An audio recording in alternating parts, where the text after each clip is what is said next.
Nama aku Nadira Wigyazara Lubis dengan NIM 1401286. Pada video kali ini aku akan membaca laporan keuangan dan juga menganalisis rasio keuangan. Nah, untuk contoh perusahaannya sendiri, aku memakai perusahaan Agroyas Lestari dan juga memakai laporan keuangan mereka yang terbaru, yaitu laporan keuangan tahun 2021 triwulan 2. Nah, dalam membaca laporan keuangan dan juga menganalisis rasio keuangan, terdapat 4 kata kunci, yaitu yang pertama, liquidity ratio, yang kedua, capital structure ratio, yang ketiga, asset management efficiency ratio, dan juga yang keempat, profitability ratio. Nah, teman-teman, mari kita bahas dulu yang liquidity ratio ini. Apa sih liquidity ratio itu? Liquidity ratio atau rasio likuiditas adalah rasio yang menunjukkan kemampuan perusahaan dalam memenuhi kewajiban atau membayar utang jangka pendeknya. Nah, di liquidity ratio ini yang pertama ada current ratio. Current ratio dengan rumus current ratio sama dengan current asset dibagi current liabilities. Nah, di sini ada lampiran laporan posisi keuangan. Jika kita teliti lebih lanjut lagi, di dalamnya itu terdapat current asset dan juga current liabilities. Ini kita masukkan ke dalam rumus tadi sehingga menghasilkan current ratio sebesar 24,63. Ini merupakan angka yang cukup besar ya teman-teman karena lebih dari 2 yang dimana berarti kemampuan dia untuk membayarkan utangnya sangat bagus. Kemudian, di sini terdapat current ratio pada tahun 2020 sebagai pembandingnya, yang dimana current rasionya sebesar 2,65. Ini angkanya lebih kecil dari yang tadi, menandakan bahwa perusahaan semakin bisa dalam membayarkan utang mereka, semakin bagus dalam membayarkan utang mereka. Kemudian, yang kedua, dalam liquidity ratio ini ada acid test ratio. Acid test ratio dengan rumus current asset dikurangin inventories dan dibagi dengan current liabilities. Oh iya teman-teman, sebelumnya apa sih acid test ratio itu? Acid test ratio adalah kemampuan perusahaan untuk membayar utang lancar atau current liabilities dengan aset yang paling lancar. Nah, di sini kita ada laporan posisi keuangan yang tadi, dan jika kita teliti itu ada inventories, terus ada current asset dan current liabilities-nya. Dimasukin ke rumus yang tadi sehingga menghasilkan acid test ratio sebesar 11,99. Dari angka tersebut ya, ini merupakan angka yang cukup besar yang menandakan bahwa perusahaan ini dapat membayarkan utang lancar mereka dengan aset paling lancar dengan sangat baik. Kemudian, yang ketiga ada average collection period. Average collection period ini adalah rata-rata periode yang diperlukan untuk mengumpulkan piutang. Di mana semakin cepat semakin baik. Nah, rumusnya sendiri yaitu account receivable dibagi dengan daily credit sales atau penjualan harian. Nah, ini dalam laporan keuangan tadi kita masukkan pertama core receivable. Core receivable ini didapat dari jumlah piutang mereka. Di sini ada piutang usaha dan piutang lain-lain. Dijumlahkan hingga mendapat angka 14 miliar 210.904.931 rupiah. Nah, yang kedua ada daily credit sales atau penjualan harian. Ini penjualannya dibagi dengan banyak harinya. Karena ini triwulan 2, berarti sampai saat ini baru 181 hari. Maka didapatkan hasil 6.015.929 rupiah. Kemudian, angka-angka tadi kita masukin ke dalam rumus yang pertama tadi, sehingga didapatkan average collection period-nya sebesar 2.362. Ini merupakan kemudian ada account receivable turnover. Account receivable turnover adalah kemampuan perusahaan untuk melakukan penagihan utang. Nah, untuk account receivable turnover ini rumusnya yaitu credit sale dibagi dengan account receivable. Ini yang kita ada tadi di laporan keuangannya, kita masukkan angkanya sehingga kita akan dapatkan account receivable turnover sebesar 0,076. Tetapi account receivable turnover ini seharusnya semakin besar itu semakin baik. Tapi perusahaan ini memiliki angka account receivable turnover-nya sangat kecil, bahkan nggak nyampe 1, maka ini menandakan bahwa perusahaan tersebut kurang baik. Kemudian yang terakhir dalam liquidity ratio ini ada inventory turnover. Inventory turnover dengan rumus COGS atau cost of goods sold dibagi dengan inventory. Nah, ini laporan keuangannya. Kita masukkan ke dalam rumusnya sehingga mendapatkan inventory turnover sebesar 0,034. Ini angkanya sangat kecil, lagi-lagi sangat kecil ya. Maka perusahaan ini termasuk kurang baik ya karena perputarannya bahkan nggak sampai 1 kali.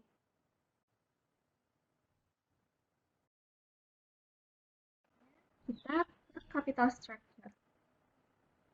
Apa itu capital structure ratio? Capital structure ratio adalah jumlah utang dan atau ekuitas yang digunakan oleh perusahaan untuk membiayai aktivitas operasional dan pembelian aset perusahaan. Di dalam capital structure ini ada namanya debt ratio. Debt ratio adalah rasio keuangan yang menunjukkan persentase aset perusahaan yang disediakan melalui hutang. Semakin kecil debt ratio, maka akan semakin baik. Untuk rumus debt ratio sama dengan total debt dibagi dengan total aset. Ini merupakan laporan keuangan. Jika kita lihat lebih lanjut, terdapat total debt sebesar Rp3.093.266.751. Kemudian ada total aset juga sebesar Rp53.130.818.649. Kedua angka ini kita masukkan ke dalam rumus yang tadi sehingga kita dapatkan debt ratio sebesar 0,058. Selain ada debt ratio, capital structure ini juga punya times interest earned atau TIE. Times interest earned ratio adalah rasio yang mengukur kemampuan perusahaan dalam membayar atau menutupi beban bunga di masa depan. Rumusnya TIE sama dengan operating income atau EBIT atau laba usaha dibagi dengan interest expense. Ini laporan keuangannya. Jika kita lihat lebih lanjut lagi, terdapat EBIT atau operating income dan juga ada interest expense. Nah, kita masukin ke dalam rumus operating income atau EBIT-nya sebesar Rp513.331.061 dibagi dengan interest expense Rp195.732.203. Maka akan kita dapatkan TIE sebesar 2,62.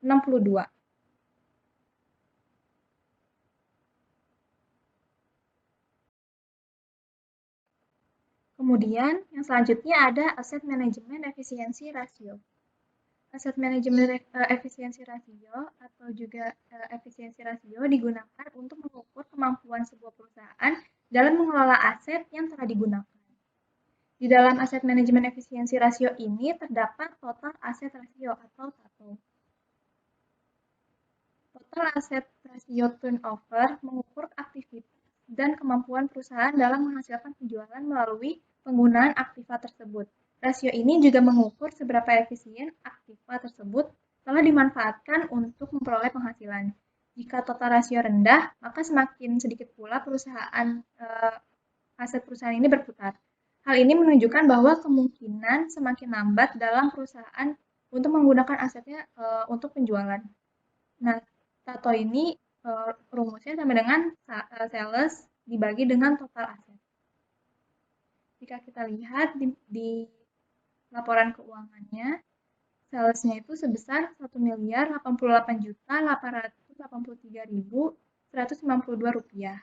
Dan total asetnya sebesar 53.130.818.649 rupiah. Angka-angka tersebut kita masukkan ke dalam rumus sales dibagi total aset sehingga menghasilkan TOTO atau total asset turnover sebesar 0,02. Selain ada total asset ratio, ada juga fixed asset turnover ratio atau rasio perputaran aset tetap. Rasio perputaran aset tetap ini adalah rasio keuangan yang mengukur produktivitas dan efisiensi aset tetap dalam menghasilkan pendapatan. Untuk rumusnya, fixed asset turnover ratio ini sama dengan sales dibagi dengan net fixed asset. Ini bisa kita lihat dalam laporan keuangan. Salesnya sebesar 1.088.883.192 rupiah.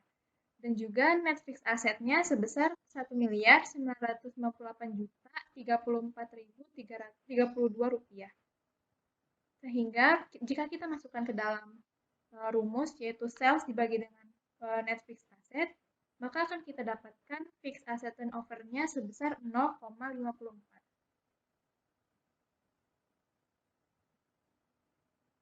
Yang selanjutnya ada profitabilitas rasio.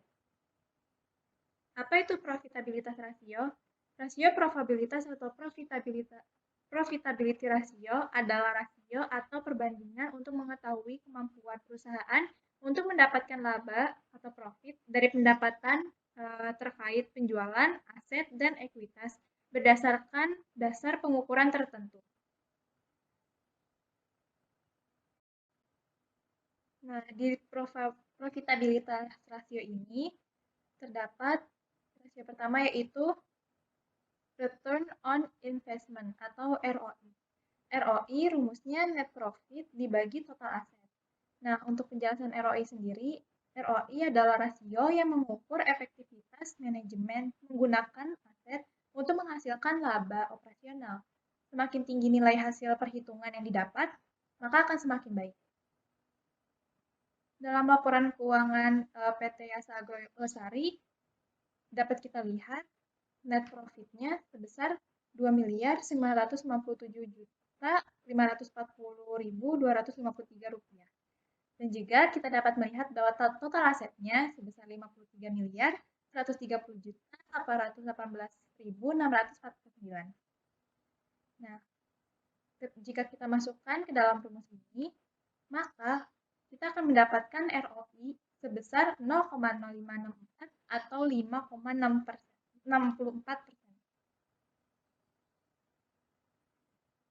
Selanjutnya ada operating profit margin atau OPM. OPM sendiri untuk penjelasannya adalah rasio yang mengukur efisiensi operasional perusahaan yang dimana semakin tinggi OPM maka akan semakin baik sebab penjualan yang didapatkan perusahaan mampu memenuhi beban operasi dan juga lebih efisien. Nah, jika kita lihat di sini untuk OPM itu kan rumusnya EBIT dibagi dengan net sales.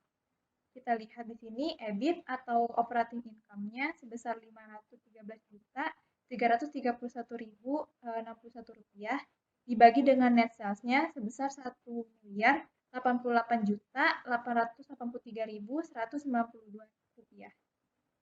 Ketika kita masukkan ke dalam rumusnya, maka yang akan kita dapatkan OPM sebesar 0,4714 atau 47,14%. Selain GPM, ada juga NPM atau Net Profit Margin. NPM sama dengan EAT dibagi dengan Net Sales. NPM adalah tingkat keuntungan suatu perusahaan dari penjualan atau pendapatan yang diperoleh, Semakin besar MTM, maka akan semakin baik. Bisa kita lihat di sini ada laporan keuangan PT Asa Agro Lestari, di mana EAT-nya sebesar 2.957.540.253 rupiah dan net sales-nya sebesar 1.088.883.192 rupiah. Dengan rumus tersebut, jika kita masukkan angka tadi, maka kita akan mendapatkan NPM sebesar 2,7528 atau 275,28%. NPM dalam profitability ratio juga ada ROE atau Return on Equity. Return on Equity atau ROE berarti rasio probabilitas untuk mengukur kemampuan suatu perusahaan dalam menghasilkan laba dari investasi yang dilakukan pemegang saham pada perusahaan tersebut. Semakin tinggi nilai ROE, maka semakin baik pula kinerjanya dalam menghasilkan laba bersih setelah dikurangi pajak. Untuk rumusnya, ROE sama dengan EAT atau Earning After Tax dibagi dengan ekuitas. Dalam laporan keuangan PT Asa Agro Lestari diketahui bahwa EAT-nya sebesar 2.597.540.253 rupiah dan ekuitasnya sebesar 50.037.551.898 rupiah. Maka ketika kita memasukkan angka tersebut ke dalam rumus ROE, maka akan kita dapatkan ROE sebesar 0,0599 atau 5,99%. Bisa juga dibulatkan menjadi 6%. Setelah ROE, selanjutnya kita akan menghitung GPM. GPM atau Gross Profit Margin adalah rasio yang mengukur efisiensi harga pokok atau biaya produksi untuk menghasilkan laba kotor. Semakin kecil angka GPM, maka perusahaan dinilai kurang efisien dalam melakukan kegiatan operasional.